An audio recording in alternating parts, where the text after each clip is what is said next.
Hello and welcome to Middle-Aged Lady Shit. My name is Carie Behounek, and I am here to talk to you about middle age and what happens when you start getting really sick of the world's BS and consequently start looking at your own BS. So, this podcast is for anyone who identifies as a middle ager. That does not mean that you have to be middle aged. However, it helps. I am a proud member of Generation X. I think we are built a little bit differently. I love all generations and have friends across the generations. However, there's something special about sitting across the table from a fellow Gen Xer and talking about the kind of nonsense you were into back in 1996. So, this is the first episode of my podcast. And for this episode, I am going to tell my own story. Future episodes will be very little me, mostly other people who I have encountered who fascinate me and who have really amazing, inspiring, beautiful stories to tell about healing, about mindfulness, about how they have really owned the role that they've played in their lives in order to make life better, not only for themselves, but for the entire world. So here goes. All right. So my story starts in the middle of a cornfield in Iowa. I was raised on a family farm. I am fifth generation of Behouneks to do so. And I was the worst farm girl ever. I'm not kidding. I really wanted very little to do with farm work. And because of that, and because my parents, needed help, I was the oldest child and I had two siblings, and I became this master of hiding. I, of course, did a lot of work around the farm, and I did a lot of the chores, and I did a lot of the things, but the more I could get away with like running off with my book and hiding and reading, I did. So all that to say is that, growing up on a farm is a different experience. I always felt very different, even though I lived in a farming community. Most of my friends grew up in town, and so they didn't understand why I couldn't just hop over and play. They didn't understand why, why my dad worked all day, every day, and my mom did too. So anyway, back to farming though. I was born in 1976. So I am on the younger side of Generation X. And in the 1980s in Iowa, there was an enormous farm crisis. So it's something that you can Google. Maybe we'll talk about it on a future episode, but it was a very traumatizing time for people in my community. And there was a lot of loss. Farms that were owned for generations were lost. And it was just a really depressing time. I had kids in my high school or my elementary school whose, parents died by suicide after losing the farm. I had neighbors who lost kids in accidents, farm accidents, car accidents. It was a difficult time, and I was a very sensitive kid. I was very sensitive to the energy around me, and I knew that things were really stressful intuitively, and I had well-meaning, amazing parents who protected me from a lot of that. But little did they know, I felt everything, and they would have no way of knowing that. It's a kind of a bizarre concept, but I think we understand more about that now. So I learned very early on to kind of stop trusting the intuition that I was born with, that, if my family was telling me everything was okay, then everything really was okay. And that ended up hurting me later, which I'll talk about too. So anyway, farm kid, early 80s, tough time in my community, tough time in my family. God love my grandfather. My dad often says that he was a smart my grandfather was a smart businessman. And uh, also, like, just timing wise, everything just was lucky for us, truthfully. It was luck that got us through. If certain loans had come due at certain times, the family farm might not still exist. So it still does. My dad actually rents out the land now, and some local kids farm it. And he stands on the front porch and kind of shakes his fist and says everything that they're doing wrong. But I go back as much as I can. I left the farm as soon as I graduated from college.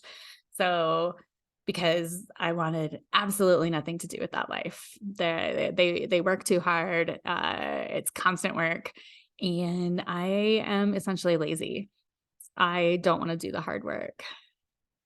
Little did I know, I'd end up doing hard work, but on a different level, kind of in a different consciousness, so to speak. So, let's see. Fast forward to, well, I'm going to fast forward actually to the moment that I kind of woke up from this idea that all the world is this, third dimensional space where, we go to work every day, we make money until we can retire, we live for a couple of years, and then we die, right? Like, that is the story that I was sold. It was the story that a lot of Gen Xers were sold. That, I remember being in band in the 6th grade or 7th grade, and our band teacher took his baton and he threw it across the room, and because he was mad.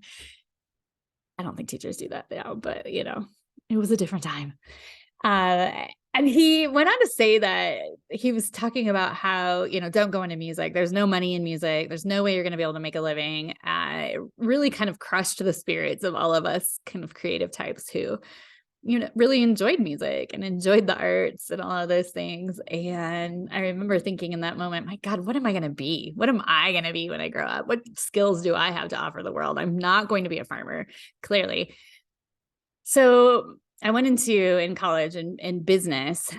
I was a speech pathology major for a hot minute until I realized that speech path majors really, truly have to study a lot. And I was more interested in bringing my backpack to the bar with me and hanging out with my friends. And so I ended up being a communications major, found my people, chatty, chatty, chatty. We talked all the time. It was great. I had this, so I was going to be a business major for a while. And I remember taking this communications class. It was ethics and communication. And I had this professor, his name was Marv Jensen. And Marv Jensen sat around this table. I think the room was in a circle shape. And that was a little unusual for the time too. But he sat there and he told us that all advertising was unethical. And here all of us are. We're really, truly believing we are going to go into advertising. Like, this is a way to use our creativity and make money. So it was exciting. And gosh, I argued with him. I argued with him. My classmates argued with him. Like, no, all advertising is not unethical. Well, now here we are in 2022, or sorry, it's 2023. Time is hard. Anyway, 2023. And here we are. And advertising is so pervasive in our lives that we don't even know we're being sold, but we're constantly being sold. These little guys here are constantly tracking our every move so that they can sell us something new. And anyway, another digression, something we'll talk about in a future episode, I'm sure, is screen time and addiction to screens. So anyway, all through my 20s, I had various health ailments, just everything from, I was depressed. I went through some really severe depression times and needed to be on medication, and had a lot of anxiety, although I didn't really know to call it anxiety until I started not having anxiety. And I realized, oh, that's not how everybody lives. Okay, cool. I've just been living like that miserable existence for a long time. But anyway, that's fine too. So then fast forward to my 30s, I get pregnant with my daughter when I was 33. And soon after delivering her, I got sick. And by sick, I mean, I felt like I was hungover constantly. Like, best night of your life, having fun, wake up the next morning and you feel like you're dead, right? And I just kept waking up every single morning feeling exactly like that. And so I go to my doctor and she does a physical exam and she's touching my knuckles and she's like, she finds something there. And she says, I think you need to go see a rheumatologist. There's one, right across the street, actually. I'm going to send you over there and we're going to get down to the bottom of this. We're going to figure out why you feel awful. And at this point in my life, I had already been shipped off to different specialists and nothing was ever really truly wrong with me. And so I was shocked when the rheumatologist called me and said, hey, you need to come in and you need to come in right away. And he had taken gobs of blood in the first appointment, took gobs of blood more. Anyone who's ever been in the workup for an autoimmune disorder, knows the blood situation, you give a lot of blood and it's a little bit unnerving, but you get used to it. So he basically tells me that I have something called undifferentiated connective tissue disorder, which is a diagnosis of, I don't know if it's inclusion or exclusion, which that's an important point, isn't it? But anyway, it's basically there's something really wrong with you. Your body is having an autoimmune response that your healthy cells are attacking other healthy cells. And that's why you feel terrible all the time. And so, okay, me being me, and I'd actually worked tangentially in healthcare. I was a communication specialist and a writer, and sorry about the noise. I wrote a lot for healthcare. So I had a pretty high level of health literacy. And I assumed that I would go to the doctor. The doctor would give me a pill and that would fix me. Well, that's not how it worked. In fact, I got progressively sicker and sicker and sicker. I spent weeks in bed. I depended so heavily on my partner. And meanwhile, I have a little girl. And I got to say that the emotional fallout from that illness was so huge for me. I really reached an edge where I didn't think I could keep going the way that I was going. I knew I couldn't keep going. And one of my aunts, who is a boomer, she gives me this book called Outrageous Openness by Tosha Silver. And I look at it and I roll my eyes and I'm like, my aunt is so freaking woo-woo. Really, truly, she was my woo-woo aunt. That's just what we called her.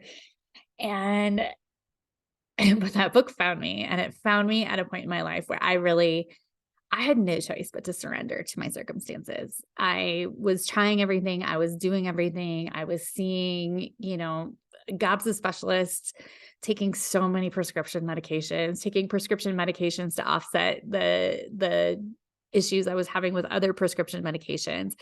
It was an intense time, a really intense time. And, the whole time I've got this little girl who it just destroyed me that I was not able to physically be the mother that she needed. I'd also started my own business and was so stubborn. I'm so stubborn. This is so Gen X of me, but I super Gen X'd it all. I gave all of my energy that I could to my work. I gave what was left to my daughter. I gave my partner probably literally nothing. I gave myself even less. And looking back, it was that was the exact inverse of what I should have been doing at that time, but I didn't know. And as a chronic people pleaser, as a stubborn Gen Xer who refuses to fail, I'm refusing to fail. I could not go back to a corporate job in my mind because I just couldn't. I'd worked one for 12 years and I was done, and I was going to be a freelancer and that was it. I was going to be successful. And so I was damn near killed myself in the process. But anyway, so going back to Tosha's book. So Tosha's book is all about the act of surrender. It's all about giving things up to the universe, trusting that there's a reason that you're going through everything that you're going through, and really truly being open to what the present moment is here to teach you. And I tried it. I remember the first time I tried it. So it's a compilation of essays, and it's just really great and down to earth. I mean, she's not as much, I don't think down to earth is how she would probably describe herself, but it was funny and irreverent and honest and authentic and vulnerable. And I really connected with it. And so she tells this story about how, nothing that's really meant for you it will ever be lost. And I read this story, and that same night I lost one of my earrings. I had these pearl earrings that my partner had given me. They were beautiful. I loved them. And I had a bad track record. I lost a lot of jewelry. I'd lost a pair of diamond earrings that he had given me. Like it was kind of a big deal. So I put my daughter to bed and I go to take my earrings out, and one of them is missing. And I had just read this essay by Tosha, and the essay said, basically like, and meanwhile, I figure out I lose them and my whole body reacts, right? My whole entire body reacts. I am in that fight or flight fawn situation. Chemicals are just raging, and like my mind's going a mile a minute, and I'm freaking out. And I had already started a meditation practice basically because I needed something that I could do. I used to manage my anxiety and depression prior to getting sick by running, by hiking, by taking these like crazy workout classes. And my body had given up on me. So I couldn't force my body into surrender. So because I couldn't force my body into surrender, I couldn't force my mind into surrender. So hence the meditation practice. And so, I calmed myself. I realized I was in this like crazy mode and started calming myself with my breath, and remembered that essay from Tosha. And it said, like I basically, what is it that she says? She says, nothing that's mine can ever be lost, and I'm giving it up to the universe, basically. Like at the time I grew up Catholic. So Catholic in small town Iowa during the 80s farm crisis, like it was an intense experience. We went through a lot of priests. Some of them, you might imagine, just knowing what you know about Catholic priests in this day and age, the caliber of people that came to a town of 267 to be in their church.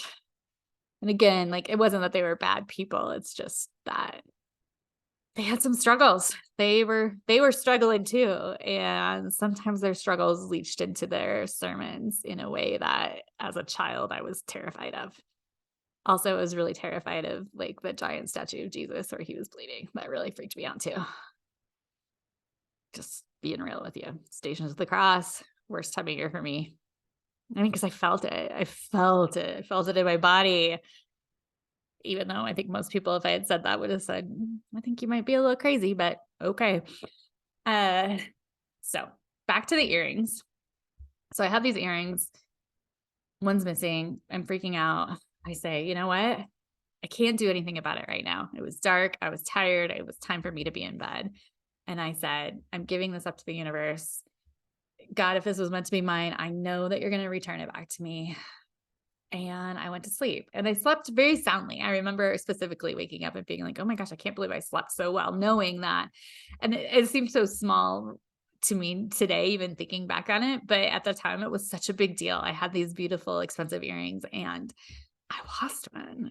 And anyway, next morning I hear my daughter in her room. She's, I think, at that stage of the crib where she's like standing up and kind of biting on the side of the crib and, just ga, ga, ga, ga, ga. So cute. I miss those days. She's 12 now. A far different experience.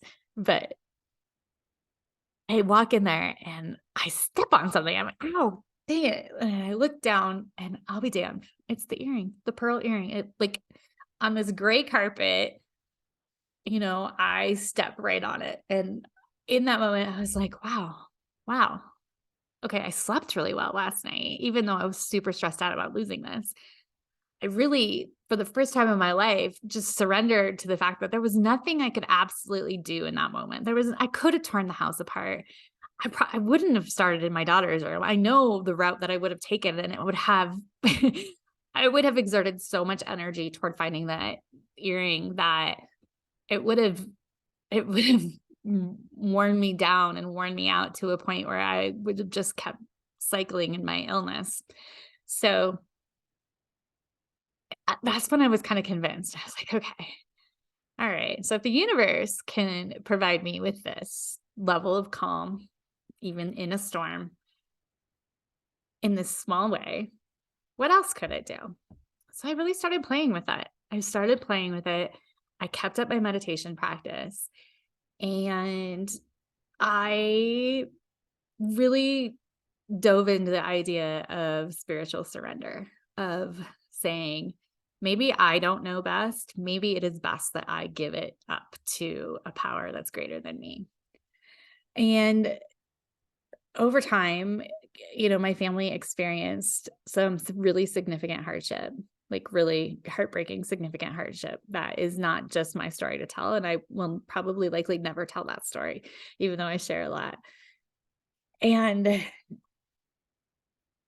it really deepened my faith. It was devastating to me, the things that happened during that time.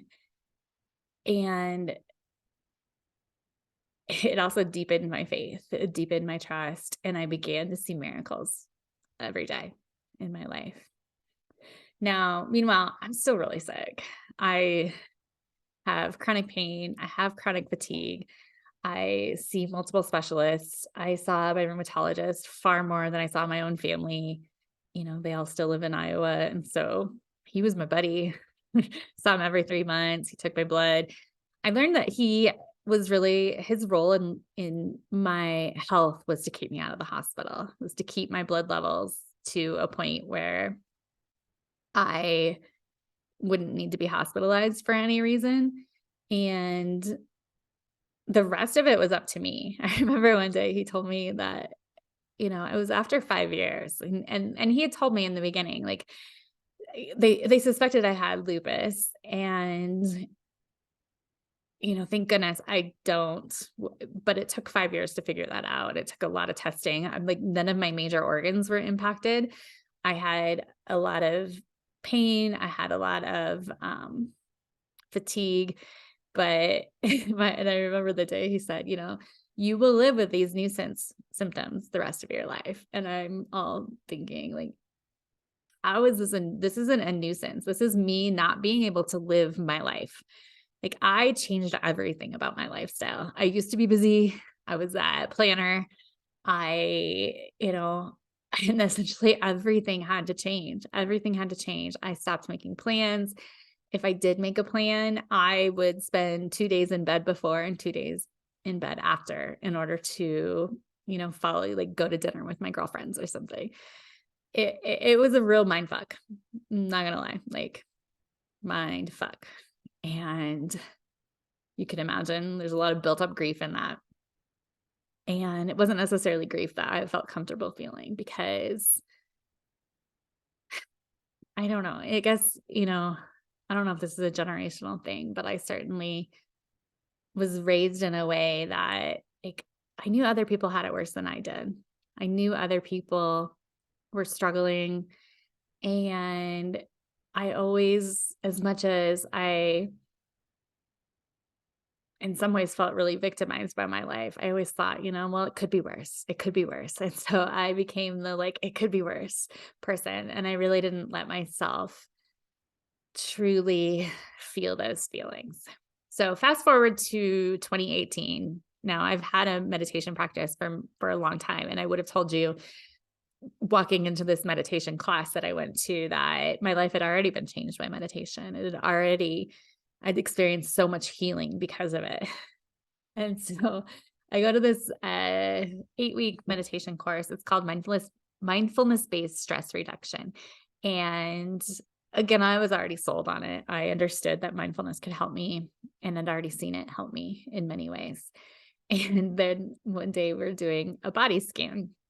And so a body scan is where you're lying on the floor on your yoga mat, and an instructor is guiding you, doing some breath work first, and then takes you through your entire body and asks you to focus your attention on those certain parts of your body.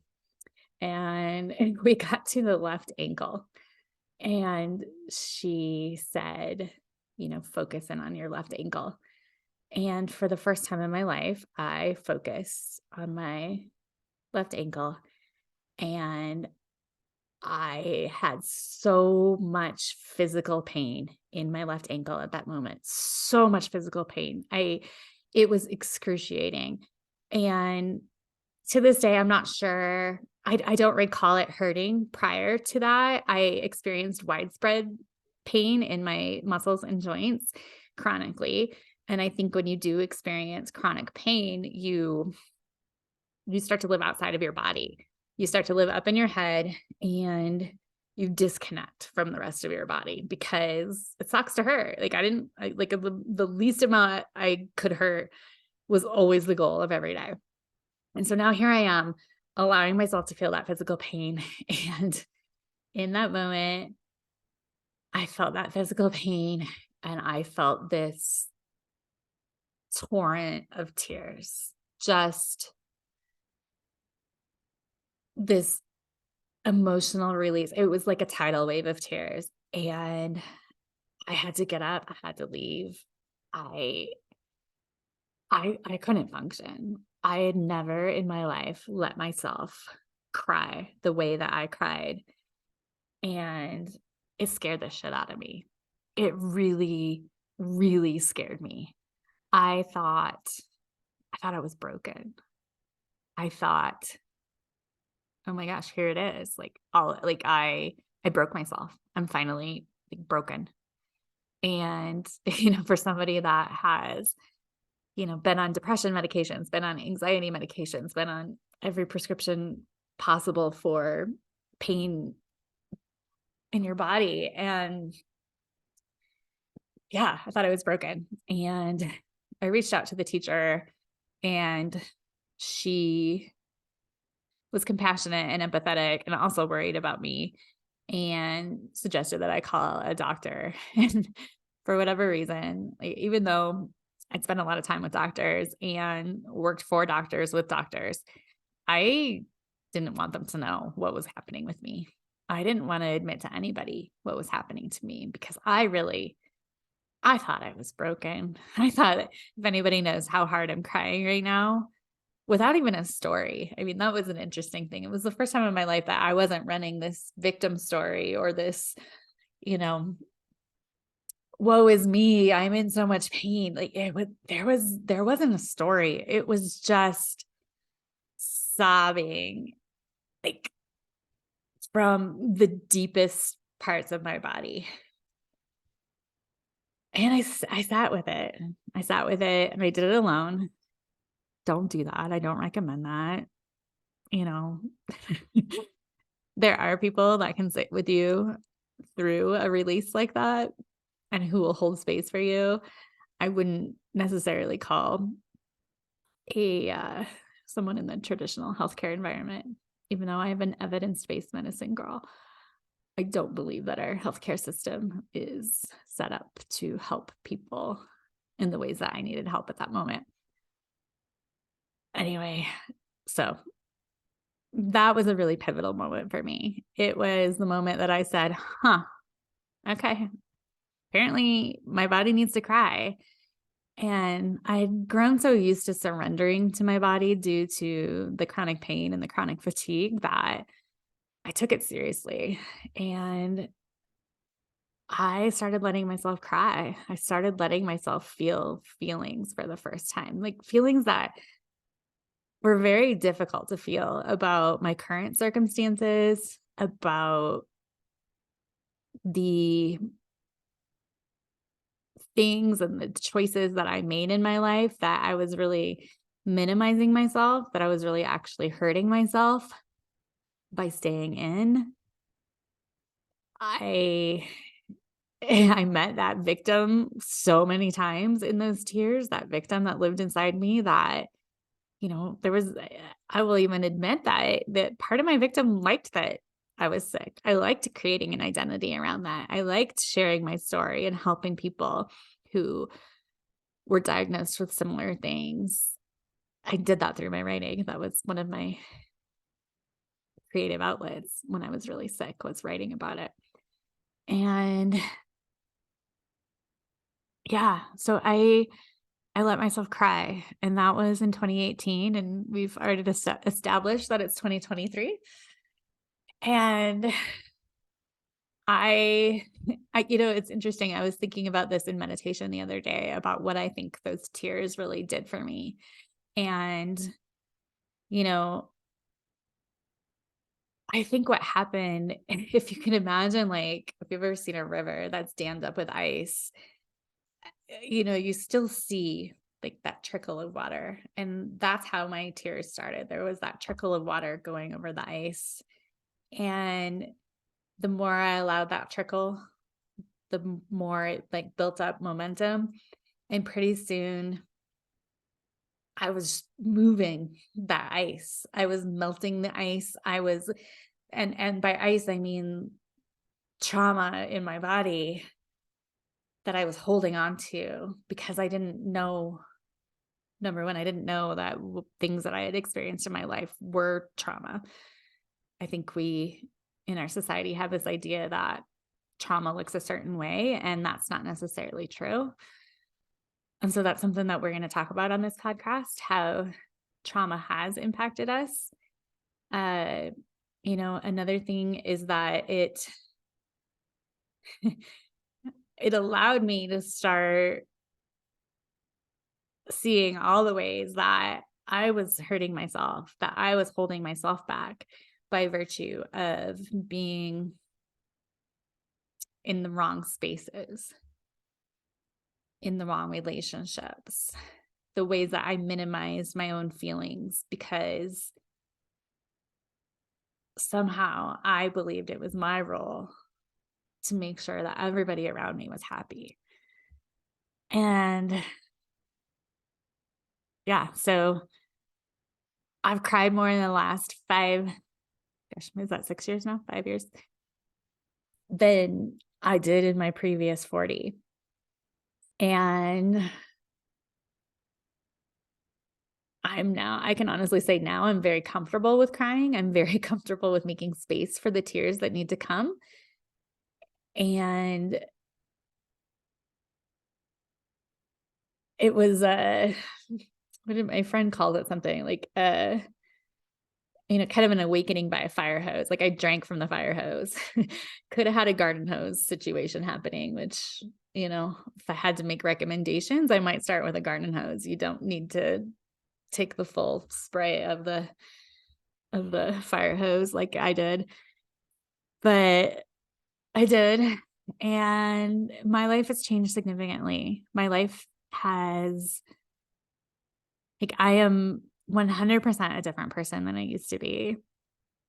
I have found purpose. I have connected with a power that's greater than me. I have found a way to live in my body that's healthy. I don't have pain like I used to. I don't have fatigue like I used to. I still live in full surrender to my body. So I'm not going to say I never hurt or I never am tired or, I live a different rhythm than most anybody else that I know. I work from home by myself. I have a really authentic group of friends that I spend time with. I'm no longer in a relationship with a partner. I did get divorced. I also experienced bankruptcy. Uh, there was a lot, having my kid 50% of the time. Boy, is that, you know, I don't I don't wish that upon anybody to, go through a divorce and have that separation and everything from your child. But my relationships are deeper. They're stronger. I trust myself. I trust my universe. And I share this story with you because I know that there's a lot of people hurting right now, and our world is hurting, and we see it all the time. I and I think the more that I take a step back from what I see in the news, I mean, I don't watch the news anymore. Visually, I can't watch the news anymore because it's too much for my body. It takes over. I read it if I partake in it at all. And there's a voice in my head that says, "You are uninformed." I don't believe that that's true. I believe I know what's going on in my community. I know what's going on with my family, and I know what's going on in the world too. And I hold a belief system that the more we're able to heal ourselves as individuals, the more healing we're going to see throughout the world. And so that's my intention with this podcast, is to share stories of healing, to share stories of people who, like me, got tired of their own bullshit. And maybe even if they didn't get tired of their own bullshit, they just chose to live in a really authentic way that's true to them, that is way outside of what we were raised to believe life should look like. And so I want to share those stories with you. There's so many amazing. I am a writer, and because of that, I interview people, a few people a week, and I meet the most extraordinary people. And I really, every time I get out of those interviews, I just think, oh my gosh, if everybody could know this person, like the world would be a better place. And so that's my intention here. My intention in sharing my story with you, which thank you for sticking with me if you're still here, is to know that there's hope.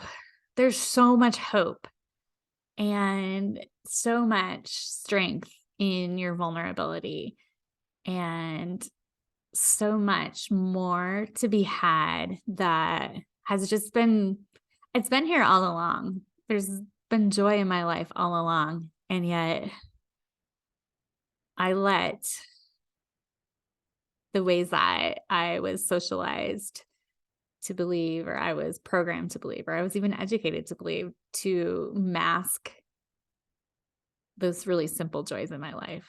And yeah, I'm glad you're here. I think middle age is a really special time because, we just wake up one morning and we're like, you know what? There's not a whole lot of time left on this planet. And I'm going to use what I have left to do good by the world, to do good for myself, to learn how to love myself, to finally, truly, really love myself, and make the hard choices that accompany a path of self-love. Because it's not easy. I don't want to sugarcoat that for anybody. All the things that I've been through have not been easy, but I think there are easier ways to go about it. I don't think you need to be drugged through it like I was. I sometimes envision, and it might be my victim story, right? But being like pulled by my hair, drugged through the mud. That's how I needed to learn my lessons.